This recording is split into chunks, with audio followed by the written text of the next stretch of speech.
Hi guys, my name is Shane Cano from UMS 12A. The title that I will be reading is In Order to Live. In order to live. The country I grew up in was not like the one my parents had known as children in the 1960s and 1970s. When they were young, the state took care of everyone's basic needs: clothes, medical care, and food. After the Cold War ended, the communist country that had been propping up the North Korea regime all but abandoned it. And our state controlled economy collapsed. The North Koreans were suddenly on their own. I was too young to realize how desperate things were becoming in the grown up world. As my family tried to adopt the massive changes in the North Korea during the 1990s. After my sister and I were asleep, my parents would sometimes lie awake, sick with worry, wondering what they could do to keep us all from starving to death. Anything I did overheard, I learned quickly not to repeat. I was taught never to express my opinion, never to question anything. I was taught to simply follow the government told me to do, or to say, or to think. I actually believed that our dear leader, Kim Jong II, could read my mind, and I will be punished for my bad thoughts. And if he didn't hear me, spies were everywhere listening at the windows and watching the schoolyard.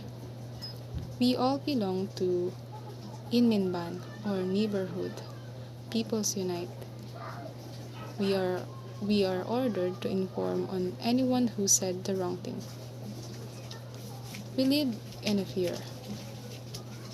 Almost everyone, my mother included, had a personal experience that demonstrated the dangers of talking.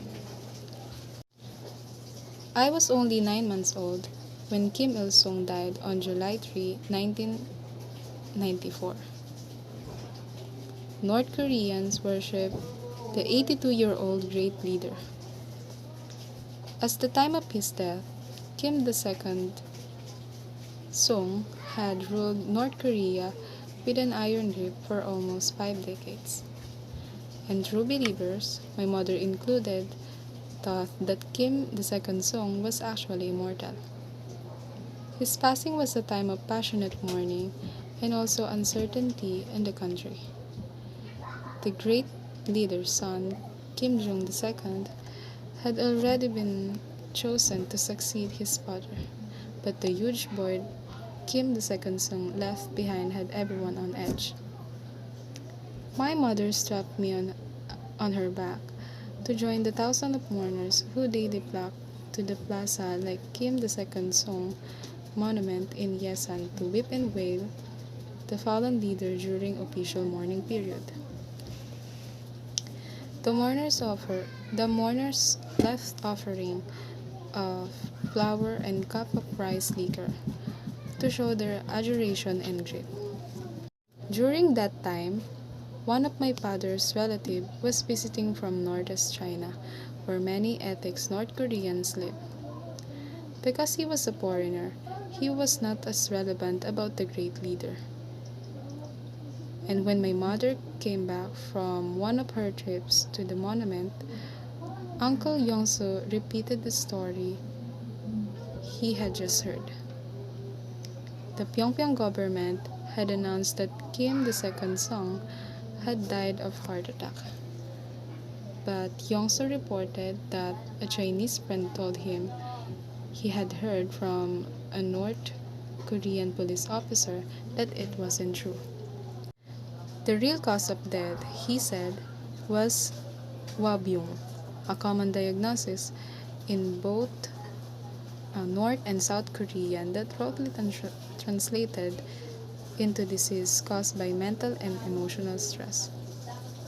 Yong-soo had heard that there were a disagreement between Kim II Sung and Kim Jong II over the elder Kim's plans to hold talks with South Korea. "Stop," my mother said. "Don't say another word." She was so upset that Yong-soo would dare to spare humor about the regime that she had to be rude to her guest and shut him up. The next day, she and her best friend were visiting the monument to place more flowers when they noticed someone had vandalized the offering. Oh, there's such a bad people in this world, her friend said. You were so right, my mother said. You wouldn't believe the evil humor that our enemy had been spreading. And then, and then she told her friend about the lies she had heard. The following day, she was walking across the cloud bridge when she noticed an official looking car parked in the lane below our house, and a large group of men gathered around it. She immediately knew something awful was about to happen. The visitors were plainclothes agents of the dreaded Bowibu, or National Security Agency, that ran the political prison camp and investigated threat to the regime. Every nudist man could take you away and you will never be heard from again. Worse, they weren't local. They had been sent from headquarters. The senior agent met my mother at our door and led her to our neighbor's house, which he had borrowed from the afternoon. They both sat, and he looked at her with the eyes like black glasses. Do you know why I'm here? He asked. Yes, I do, she said. So, where did you hear that? He said. She told him she'd heard the humor from her husband's Chinese uncle, who had heard it from a friend. What do you think of it? He said. It's a terrible, evil humor, she said most sincerely. It's a lie told by our enemy who are trying to destroy the greatest nation in the world. What do you think? What do you think you have done wrong? He said flatly. Sir, I should have done to the party organization to report it. I was wrong to just tell it to an individual. No, you are wrong, he said. You should never let those words out of your mouth. Now, she was sure she was going to die. She kept telling she was sorry, begging to spare her life for the sake of her two babies. As busy in Korea, she begged until she thought her hands would wear off. Finally, she said in a sharp voice that chilled her bones, You must never mention this again, not to your friend, to your husband, or to your children. Do you understand what will happen if you do? She did completely. Next, he interrogated Uncle Yongsu, who was nervously waiting with the family at our house. My mother thinks that she was spared any punishment because Yongsu confirmed to the agent how angry she had been when he told her the humor. When it was over, the agent rode away in their car. My uncle went back to China.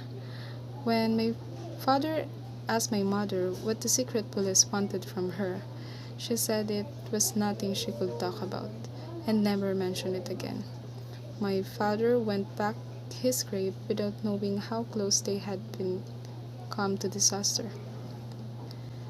Many years later, after she told her after she told me her story, I finally understood why when my mother sent me up to school, she never said, have a good day, or even watch out for a stranger.